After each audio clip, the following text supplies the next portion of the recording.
আলোচিত দুদক কর্মকর্তা মোহাম্মদ শরীফুদ্দিনের চাকরি ৩০ দিনের মধ্যে ফেরত দেওয়ার নির্দেশনা দিয়েছেন হাইকোর্ট। সাথে ফেরত দিতে হবে পাওনা বেতন এবং সুযোগ সুবিধাও। রুল নিষ্পত্তি করে হাইকোর্টের একটি দ্বৈত বেঞ্চ এই আদেশ দেন। ২০০৮ সালের দুর্নীতি দমন কমিশনের একটি বিধিমালা অনুযায়ী ২০২৩ সালের ১৬ ফেব্রুয়ারি শরীফুদ্দিনকে চাকরি থেকে অপসারণ করে দুদক।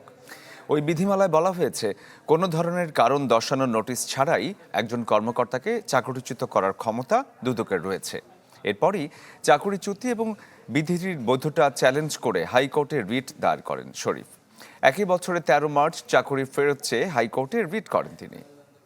তাকে চাকুরিতে জ্যেষ্ঠতা সহ সকল বেনিফিট সহ বকেয়া বেতন সহ চাকরিতে পুনর্বহালের নির্দেশ দেওয়া হয়েছে এবং সেই সঙ্গে তাকে দুদক কর্মচারী চাকরি বিধিমালার ৫৪-২ ধারায় যে চাকরিচ্যুতির আদেশ দেওয়া হয়েছিল সেটাকে ভয়েড অব ইনিশিও বলা হয়েছে, অর্থাৎ প্রথম থেকে ওটা বাতিল। আমি ন্যায় বিচার পেয়েছি।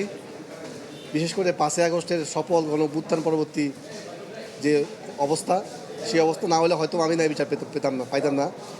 আমি আল্লাহর কাছে শুকরিয়া আদায় করছি।